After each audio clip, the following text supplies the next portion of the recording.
Hello, my name is Wendy and I'm studying at Lincoln University in New Zealand. So I'm doing a Masters in Applied Science, and my project is about endophytes in the Californian thistle and how they interact with a biocontrol.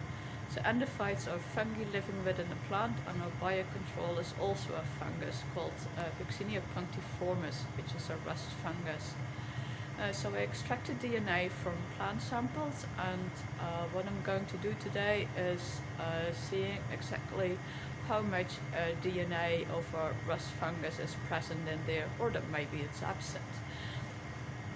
So we do it with a quantitative PCR, which I will show you later. So first of all, I need to make a PCR mix, put it in all those little tubes you see behind me in the black block, and then add a little bit of my sample to it, and then it goes into a machine which will do a PCR cycle and follow in real time how the reaction progresses, and from there we can calculate how much rust is in the samples.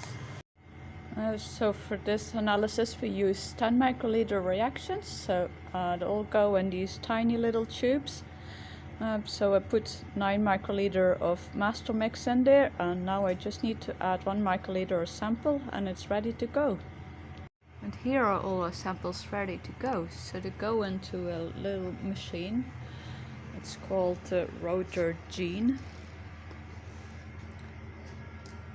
You just place the ring with the samples in there, close the door, and then here in the software you just have to press start.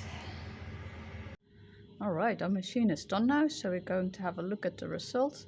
So one of the first things I usually look at is the standard curve, just see if all the little dots are on the standard line.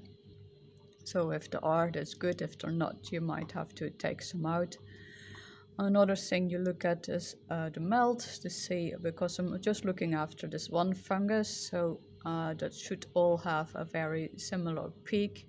If there would be a contamination with another fungus, you would see a peak in a different place. And then when that is all right, you check if the threshold, if it's above the lowest curve here. So that from here onwards it starts to consider it a positive sample. And then the last thing you look at is of course the results. So here you can see from in some samples it did detect the fungus and the others it did not.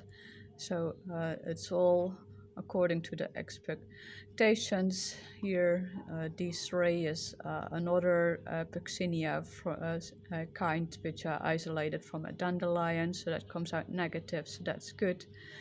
Here are 2, 3 was a rusted plant, and yeah, I knew there was rust in there, visually saw it. So and that comes positive, so that's good. So this is all in the line of the expectations, and therefore these will be valid results. So that's exciting. I can use them for my research.